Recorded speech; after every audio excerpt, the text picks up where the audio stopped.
Hello everyone, मैं अभय कुमार मिश्रा आप सभी लोगों का स्वागत करता हूं आपके अपने चैनल एसडीएम क्लासेस में। आप सभी लोग कैसे हैं? आशा करता हूं आप सभी लोग अच्छे होंगे। मेरे प्यारे बच्चों, कल मैंने आपको मानव में श्वसन प्रक्रिया कैसे होती है उसके बारे में बताया था और फिगर के माध्यम से भी मैंने आपको समझाया था। और आज मैं मानव में श्वसन तंत्र के बारे में पूरी डिटेल में पढ़ूंगा और उसके आप नोट्स तैयार करेंगे। चलिए देखते हैं बच्चों। ये देखो बच्चों, ये श्वसन के बारे में मैंने कल आपको बताया था कि श्वसन एक जैव रासायनिक ऑक्सीकरण अभिक्रिया है जिसमें विशेष मानव अंग वातावरण से ऑक्सीजन को ग्रहण करके उसे कोशिकाओं तक पहुंचाते हैं। अतः श्वसन वह प्रक्रिया है जिसमें कार्बनिक यौगिक मीन्स ग्लूकोज का ऑक्सीकरण होता है और ऊर्जा की प्राप्ति होती है। इसमें इस प्रक्रिया में CO2 भी उत्पन्न होता है। देखो कैसे होता है, इस प्रक्रिया को हम लिख देते हैं रिएक्शन को C6H12O6 ग्लूकोज का फॉर्मूला है। ये ऑक्सीजन से अभिक्रिया करता है, ऑक्सीकरण हो जाता है इसका। क्या हो जाता है इसका? ऑक्सीकरण होता है और लगभग 36 ATP, लगभग कितना? 36 ATP ऊर्जा का निर्माण होता है। ATP का मतलब बता दिया था मैंने, एडिनो ट्राइफॉस्फेट कहते हैं इसको, एडिनो ट्राइफॉस्फेट। और बच्चों जल के अणु भी इसमें बनते हैं और CO2 गैस निकलती है। ठीक है बच्चों, CO2 गैस उत्पन्न होती है, ये इसकी रिएक्शन है। ठीक है बच्चों, आगे देखें। आज हमको जो है मानव श्वसन तंत्र के बारे में पढ़ना है पूरा। इसके लिए जो देखिए मैंने फिगर के माध्यम से आपको समझाया था किस प्रकार से वायु जो है नासा द्वार से प्रवेश करती है। मैं इसके लिए एक अलग से फिगर बनाता हूं। इसके लिए मैं अलग से एक फिगर आपको बताता हूं। मित्र इसको देखें आप।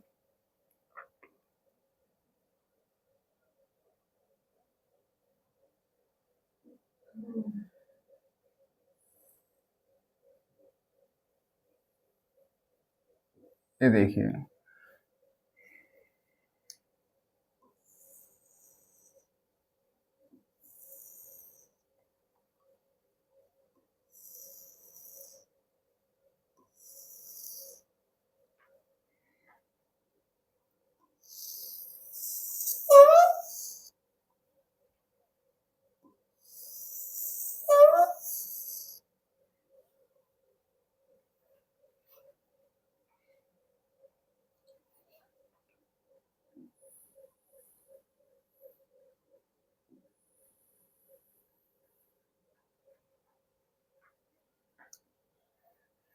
बच्चों ये कंठ है, यहां से जो है वायु का प्रवेश होता है,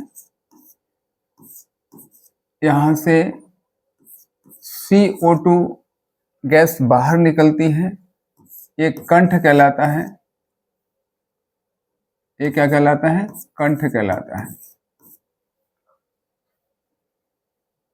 ये देखें,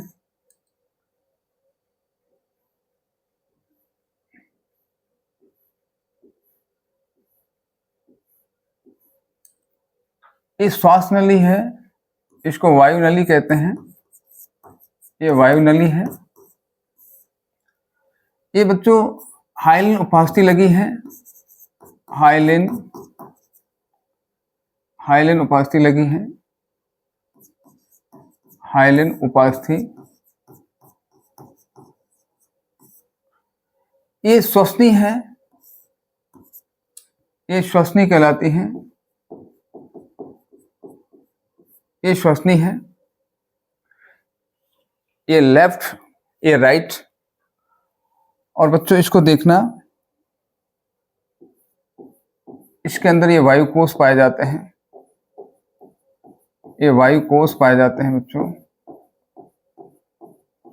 इसके अंदर क्या पाए जाते हैं? ये वायु कोष, ये फेफड़े हैं।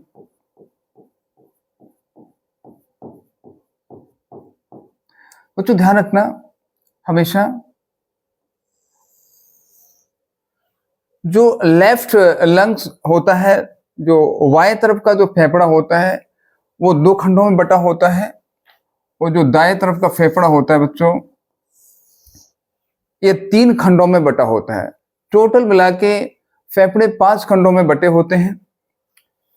और बच्चों ये जो श्वसनी होती है, यहाँ से इन श्वसनी से बड़ी पतली पतली जो है, बहुत ही पतली पतली नलिकाएं फूटी रहती हैं। इनको श्वसनिकाएं कहते हैं, इनको श्वसनिकाएं कहते हैं, इनको श्वसनिकाएं कहते हैं। ये जाके कहाँ, वायु कोशों में जाके खुलती हैं, जहाँ से वायु जो है वायु कोशों में प्रवेश करती है और केवल वायु को छानने का काम करेंगी और उसमें से ऑक्सीजन को निकाल लेती है। ऑक्सीजन को कहाँ, ब्लड में जो कोशिकाएं, यहाँ से जो है वायु कोशों से जो रुधिर कोशिकाएं लगी होती हैं उनमें भेज दिया जाता है ऑक्सीजन को। ये कंठ हो गया, कंठ के माध्यम से इसको स्वर यंत्र भी कहते हैं बच्चों, इसको स्वर यंत्र कहते हैं। कंठ को क्या कहते हैं, स्वर यंत्र भी कहा जाता है। यहाँ से वायु प्रवेश करती है और वायु नली से होते हुए यहाँ 2 भागों में विभक्त हो जाती है। श्वसनी में आती है, श्वसनी से श्वसनिकाओं में जाती है, श्वसनिकाओं से वायु कोशों में जाती है। ये वायु कोश कहलाते हैं, ये वायु कोश कहलाते हैं, वायु कोश कहलाते हैं। ये क्या कहलाते हैं बच्चों, वायु कोश कहलाते हैं, वायु कोश कहलाते हैं। ये इसके अलावा इसमें और देखिए बच्चों, इसके अलावा इसमें आप और देखेंगे, इसमें जो है 2 प्रकार के आवरण पाए जाते हैं। इसको हम बाद में बना लेंगे। इसके देखो, इसमें 2 प्रकार के आवरण पाए जाते हैं बच्चों। एक अंतः आवरण होता है,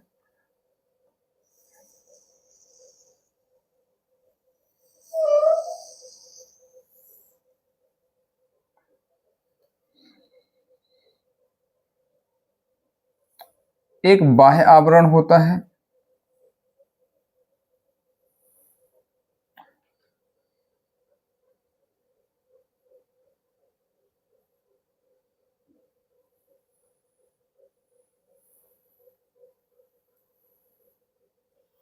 केवल ये फिगर मैं आपको समझाने के लिए बता रहा हूं, ठीक है बच्चों।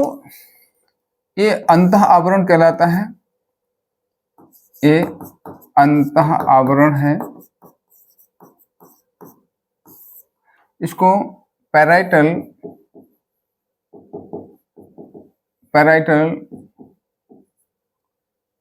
प्लूरा कहते हैं,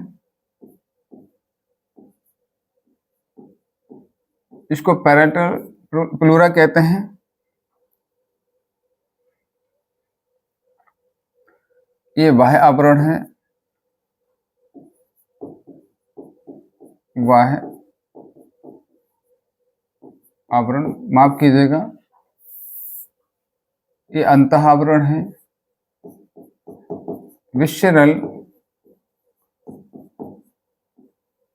प्लूरा कहते हैं।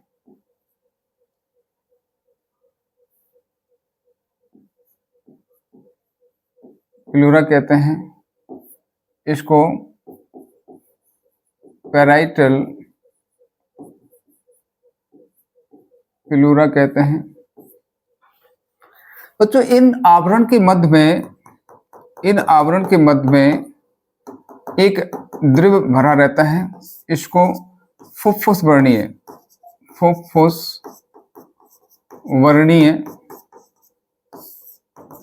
द्रव कहते हैं, जो कि क्या करता है, इसको इन फेफड़ों को नम बनाए रखता है और फेफड़ों को बाहरी आघातों से रक्षा करता है। इन दोनों परतों के मध्य क्या भरा होता है, फुफ्फुस वर्णीय द्रव्य भरा होता है।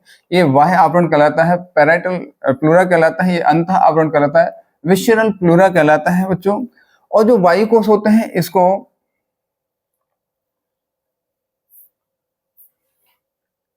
ये वायु कोश जो बच्चे पाए जाते हैं, इसमें लाखों की संख्या में लगभग 300 मिलियन वायु कोश पाए जाते हैं।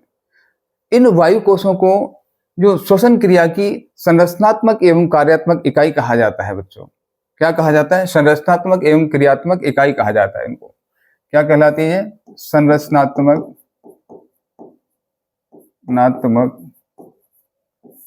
एवं कार्यात्मक इकाई कहते हैं इसको बच्चों। इसको फिर से हम थोड़ा सा समझेंगे, इस फिगर के माध्यम से देखें। पहले ये देखिए, इसको देखें आप। कल मैंने आपको बताया था, इसको देखें। वायुमंडल सबसे पहले वायु जो है नासा द्वार में प्रवेश करती है, नासा द्वार से नासा ग्रसनी में जाती है, नासा ग्रसनी से कंठ में जाती है, कंठ से वायु नली में जाती है, श्वास नली में जाती है, और वायु नली श्वसनी में जाती है, श्वसनी से श्वसनीय में जाती है, श्वसनीय से फेफड़ों में जाती है, फेफड़ों से वायु कोष्ठों में जाती है।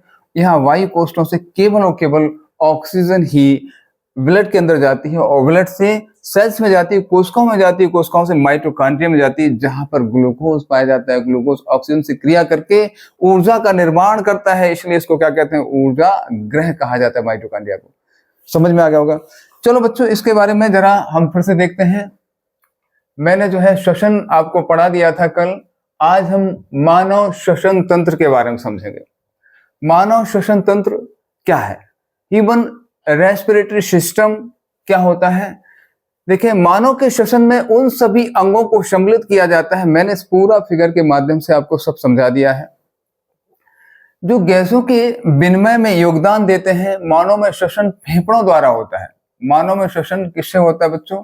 फेफड़ों द्वारा होता है। इसलिए मनुष्य के श्वसन को फुफ्फुस वर्णीय श्वसन क्या कहा जाता है? फुफ्फुस वर्णीय श्वसन कहा जाता है। मनुष्य के श्वसन तंत्र को दो भागों में बांटा जा सकता है। एक होता है श्वसन मार्ग, दूसरा फेफड़े। चलिए पहले हम श्वसन मार्ग के बारे में वर्णन करते हैं। कल मैंने पूरा डिटेल में आपको समझा दिया था, आज उसको लिखेंगे। सबसे पहले वायु नासा द्वार में प्रवेश करती है। देखें, इसके नॉस्ट्रिल में जाती है। सबसे पहले मनुष्य में एक जोड़ी नासा द्वार पाए जाते हैं। दोनों नासा द्वारों के बीच, बच्चों देखो, बीच में इस प्रकार से जो पट्ट पाई जाती है, बीच में एक पट होता है जिसे नास का पट कहते हैं। वायु शरीर में इसी के द्वारा प्रवेश करती है। वायु जो है शरीर में इसी के द्वारा प्रवेश करती है। अब जो नासा द्वार होता है बच्चों और ग्रसनी के बीच एक नासा पथ पाया जाएगा, जहां पे जो है श्लेष्मा और जो नाक के अंदर, जो नोज के अंदर जो बाल पाए जाते हैं, वो सारी चीजें मिलती है नासा मार्ग में। आगे देखें, वायु शरीर इसी से प्रवेश करती है। अब आता है नासा पथ। इसको देखेंगे, नासा पथ, नेशनल पैसेज कहते हैं इसको। प्रत्येक नासा द्वार अपनी ओर के नासा पथ में खुलता है, अपनी ओर के नासा पथ में खुलता है। नासा पथ का अगला भाग नासा बेष्म कहलाता है। नासा बेष्म श्लेष्म झिल्ली तथा रोमों से ढकी होती है। श्लेष्म झिल्ली तथा रोमों से ढकी होती है, और श्लेष्म झिल्ली और रोमों का काम होता है बाहर से आने वाले धूल कणों को वहीं पे रोक देना होता है। श्लेष्म झिल्ली श्लेष्मा का श्रावण करती है, और ये क्या करती है? धूल कणों को वहीं पे रोक लेती है, वालों के माध्यम से, श्लेष्म के माध्यम से उसको वहीं पे नाक के अंदर जो है रोक लेती है। देखें जरा आगे देखें, वायु में मिश्रित धूल कण, जीवाणु व अन्य हानिकारक कण श्लेष्मा में चिपक कर रोमन में अटक कर इसी पथ के अग्रभाग में रह जाते हैं, और स्वच्छ निस्यंदित वायु फुफ्फुस तक पहुंचती है। फेफड़ों तक कैसी वायु पहुंचती है बच्चों? जो निस्यंदित होती है, स्वच्छ वायु होती है, वही पहुंच पाती है। जबकि धूल कण जो भी आपके जो है हानिकारक जीवाणु हैं, वो सारे के सारे इस नासा पथ के अंदर जो रोम पाया जाता है, श्लेष्म पाया जाता है, उसी में चिपक जाते हैं। अब बच्चों नासा ग्रसनी, नेसोफैरिंक्स कहते हैं इसको अपन इंग्लिश में। नासा पथ नासा ग्रसनी में खुलता है, और नासा ग्रसनी कंठ में खुलती है। अभी बताया था मैंने कंठ कहाँ होता है, ठीक है ना। इसको स्वर यंत्र भी कहते हैं। यहाँ से जब वायु कंठ में जब बच्चों प्रवेश करती है वायु, और जब यहाँ से वायु मतलब CO2 के रूप में बाहर निकलती है, तो आवाज आती है, साउंड की आवाज आती है, ठीक है। इसलिए इसको स्वर यंत्र कहा जाता है। देखें कंठ के बारे में देखें, इसे स्वर यंत्र भी कहते हैं। 4 उपास्थियों के द्वारा घिरा होता है। कंठ आगे श्वास नली में खुलता है। कहाँ खुलता है? श्वास नली में खुलता है, जहां पे हाइलन उपास्थि पाई जाती है। इसमें बाक रज्जु उपस्थित होते हैं। यह एक ऐसा श्वसन अंग है जिसमें वायु की टक्कर होने पर ध्वनि का निर्माण होता है। अभी बताया था, वायु की टक्कर होती है और ध्वनि का निर्माण होता है। पुरुषों में कंठ बड़ा होता है बच्चों, वेरी इंपॉर्टेंट पॉइंट है। पुरुषों में कंठ बड़ा होता है, इसलिए पुरुषों की आवाज कैसी होती है? मोटी होती है। क्वेश्चन बनेगा, पुरुषों की आवाज मोटी क्यों होती है? क्योंकि पुरुषों का जो कंठ होता है बड़ा होता है, या आप लिखेंगे तारुत्व कैसा होता है बच्चों? कम होता है पुरुषों में, या आवृत्ति कम होती है। ठीक है, महिलाओं में और बच्चों में कंठ छोटा होता है, तारुत्व अधिक होता है। कंठ छोटा होता है महिलाओं में और बच्चों में, और तारुत्व अधिक होता है, इसीलिए इनकी आवाज पतली महीन होती है बच्चों, पतली होती है, महीन होती है। नेक्स्ट पॉइंट देखेंगे। अगला पॉइंट रहेगा कंठ के बाद आएगा श्वास नली या वायु नली कहते हैं इसको, ट्रैकिया और विंड पाइप कहते हैं बच्चों इसको। ट्रैकिया यह लगभग 7 से 8 सेंटीमीटर लंबी संरचना है। यह कंठ से प्रारंभ होती है और कहां तक जाती है बच्चों? गर्दन में होती हुई वक्ष गुहा तक स्थित होती है। यह वायु को फेफड़ों में पहुंचाने का कार्य करती है। श्वास नली जो होती है बच्चों, आगे बढ़कर 2 शाखाओं में विभक्त हो जाती है। अभी बताया था मैंने, श्वास वायु नली 2 भागों में विभक्त होती है। एक होता है, देखिए फिर से बता देते हैं आपको, इसको देखें, इसको देखिए, ये देखो श्वास नली वायु नली है, ये देखिए वायु नली है, और ये 2 भागों में विभक्त हो जाती है। ये क्या कहलाती है? श्वसनियां कहलाती हैं। एक बाएं फेफड़े में जाती है, एक दाएं फेफड़े जाती है। श्वसनियां जो है छोटी छोटी पतली पतली शाखाओं में विभक्त हो जाती है, जिसको श्वसनियां कहा जाता है, श्वसनियां कहा जाता है। ये श्वसनियां भी बच्चों और भी पतली पतली शाखाओं में विभक्त हो जाती है, जिसको श्वसनिकाएं कहते हैं, श्वसनिकाएं कहते हैं। ठीक है ना? वहीं से जो है वायु जो है छनन होकर वायु कोशों में जाती है, वायु कोशों में मिली होती है ये। ठीक है बच्चों, आगे देखें,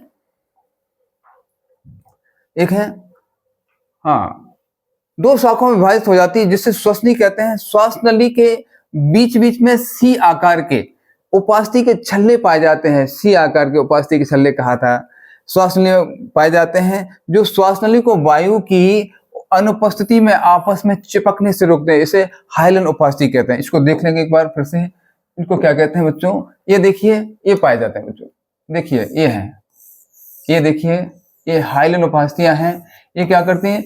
जब जो है इसमें वायु अनुपस्थित होती है, जिससे कि श्वास नली चिपक ना जाए, तो ये छल्ले क्या करते हैं हाइलन उपास्थि के?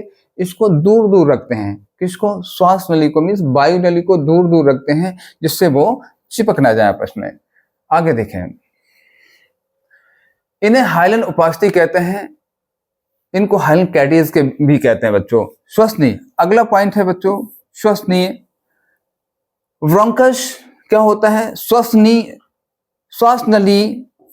नली वक्ष गुहा में 2 भागों में बढ़ जाती है, जिन्हें क्रमशः दाईं व वाईं श्वसनी कहते हैं। प्रत्येक श्वसनी अपनी ओर के फेफड़ों में प्रवेश कर जाती है, और किसमें बढ़ जाती है बच्चों? छोटी छोटी शाखाओं में बढ़ जाती है। आगे देखें, श्वसनी के बाद बच्चे आते हैं फेफड़े। वेरी इंपॉर्टेंट पॉइंट है बच्चों, ध्यान रखना।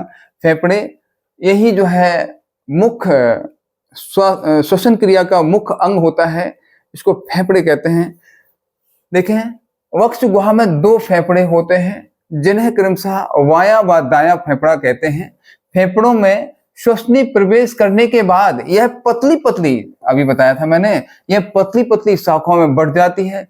इन शाखाओं को श्वसनिकाएं कहते हैं, श्वसनिकाएं कहते हैं। प्रत्येक श्वसनिका से श्वसनिकाएं नामक पतली शाखाएं उत्पन्न हो जाती हैं। इससे भी पतली शाखाएं उत्पन्न होती हैं, और श्वसनिकाएं और भी पतली शाखाओं में विभक्त हो जाती है, जिन्हें कूपका वाहिनी कहते हैं। जिसको क्या कहते हैं बच्चों? कूपका वाहिनी कहते हैं।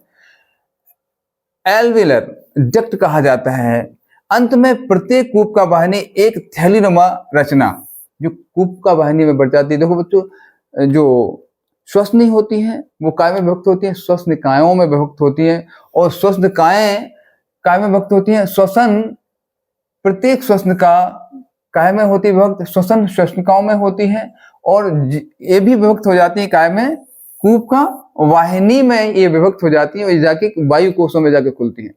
ठीक है बच्चों, आगे देखें, जिन्हें क्या कहते हैं बच्चों? ईयर से कहते हैं वायु कोश कहा जाता है। वायु कोश या कूपकाएं ही वे स्थान होते हैं जहां गैसों का आदान प्रदान यही होता है बच्चों।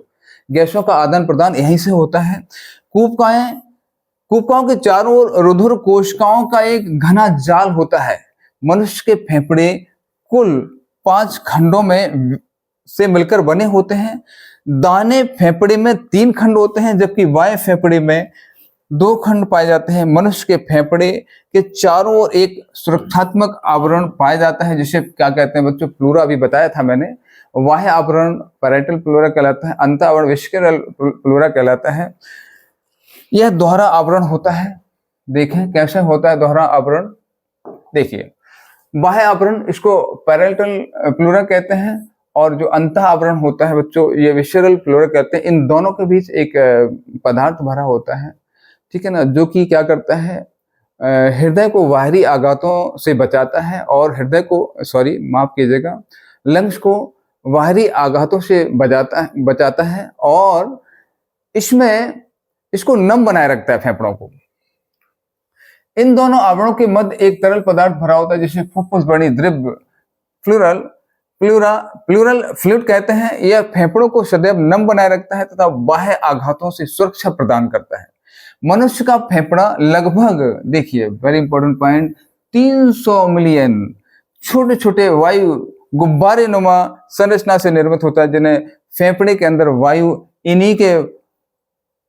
उन्हीं वायु कोष्ठों में भरी होती है। ये वायु कोष्ठ होते हैं, वायु कोष होते हैं, 300 मिलियन होते हैं लगभग, बहुत सारे होते हैं बच्चों, ठीक है। इन्हीं में क्या वायु भरी होती है, इन्हीं से वायु का छलन होता है, और ऑक्सीजन को कहाँ भेज दिया जाता है? ब्लड में भेज दिया जाता है यहाँ से, और ब्लड से कोशिकाओं में। इसलिए वायु कोष्ठों को फेफड़ों की क्या कहते हैं? संरचनात्मक एवं क्रियात्मक इकाई कहा जाता है। वायु कोष्ठों को क्या कहा जाता है? फेफड़ों की संरचनात्मक एवं क्रियात्मक इकाई कहा जाता है। इसी को श्वसन की संरचनात्मक एवं क्रियात्मक इकाई कहा जाता है बच्चों। इसको देखें जरा, मैं आपको एक चीज बता रहा था, इसमें थोड़ा सा देखें जरा। यहाँ पे मैंने, अच्छा ये देखिए, जो लेफ्ट वाला जो लंग होता है बच्चों, लेफ्ट वाला जो फेफड़ा होता है, ये थोड़ा सा नीचे होता है, और राइट वाला हल्का सा ऊपर होता है। और इसको जो है, इसको देखिए जरा, ये देखिए, इसको जो साधे रहता है, इसको डायफ्राम कहते हैं बच्चों। इसको क्या कहते हैं?